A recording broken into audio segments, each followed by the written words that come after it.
जो कुआं खोदता है वही गिरता है। कैसे? चलिए इस कहानी से सुनते हैं। एक बादशाह के महल की चार दीवारी के अंदर एक वजीर और एक कारिंदा रहता था। वजीर और कारिंदे के पुत्र में गहरी दोस्ती थी। हम उम्र होने के कारण दोनों एक साथ पढ़ते और खेलते थे। वजीर के कहने पर कारिंदे का लड़का उसके सब काम कर देता था। वह वजीर को चाचा कहकर पुकारता था। बादशाह कारिंदे के पुत्र को बहुत प्रेम करता था। बादशाह के कोई संतान नहीं, इसलिए वे कारिंदे के पुत्र को अपने पुत्र के समान ही समझते। बादशाह ने उसे महल और दरबार में आने जाने की पूरी छूट दे रखी।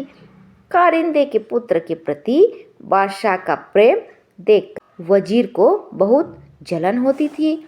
वजीर चाहता था कि बादशाह केवल उसके पुत्र को ही प्रेम करे। यदि बादशाह ने उसके पुत्र को गोद ले लिया तो बादशाह की मृत्यु के बाद उसका पुत्र ही राजगद्दी पर बैठेगा। वजीर की इच्छा के विपरीत बादशाह का प्रेम कारिंदे के पुत्र के प्रति बढ़ता ही गया। बादशाह वजीर के पुत्र को जरा भी पसंद नहीं करते, इसलिए वजीर कारिंदे और उसके पुत्र से मन ही मन जलन करने लगे। वजीर ने कारिंदे के पुत्र को मारने का निश्चय कर लिया। वजीर ने कारिंदे के पुत्र को रुमाल और पैसे देकर गोश्त लाने के लिए कहा। वजीर ने कारिंदे के पुत्र को अच्छी तरह समझाया कि गोश्त बाजार में गली के नुक्कड़ वाली दुकान से ही लाना। कारिंदे को बेटा रुमाल और पैसे लेकर बाजार की ओर चल दिया। उसने देखा कि उसका मित्र वजीर का बेटा भी वहां पर खेल रहा है।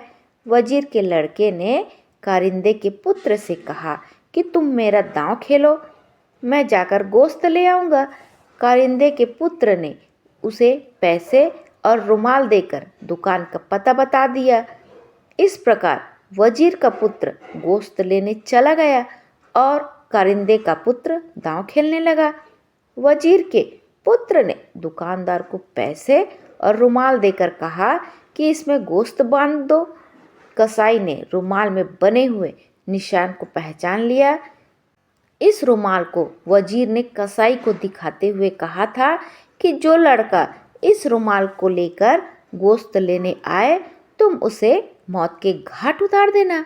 कारिंदे के पुत्र को मारने के लिए वजीर ने कसाई को पैसे भी दिए थे। कसाई ने अंदर भट्ठी जलाकर सारी तैयारी पहले से ही कर ली थी। कसाई ने रुमाल और पैसे लेकर उस लड़के को वहां बैठने के लिए कहा और खुद अंदर गोश्त लेने चला गया। तभी वहां पर लड़का भी उठाकर चला गया।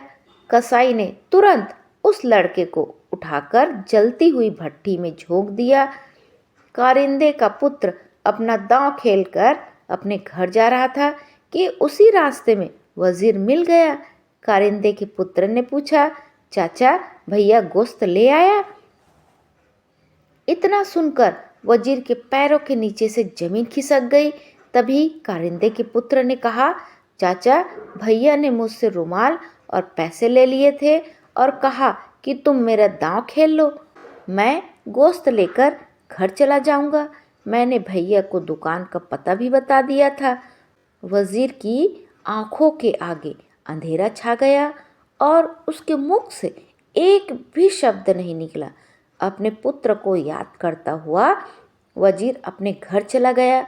वजीर कह रहा था कि जो दूसरों के लिए कुआं खोदता है उसमें स्वयं गिरता है। इस कहानी के द्वारा हमें ये शिक्षा मिलती है कि हमें किसी का बुरा नहीं करना चाहिए।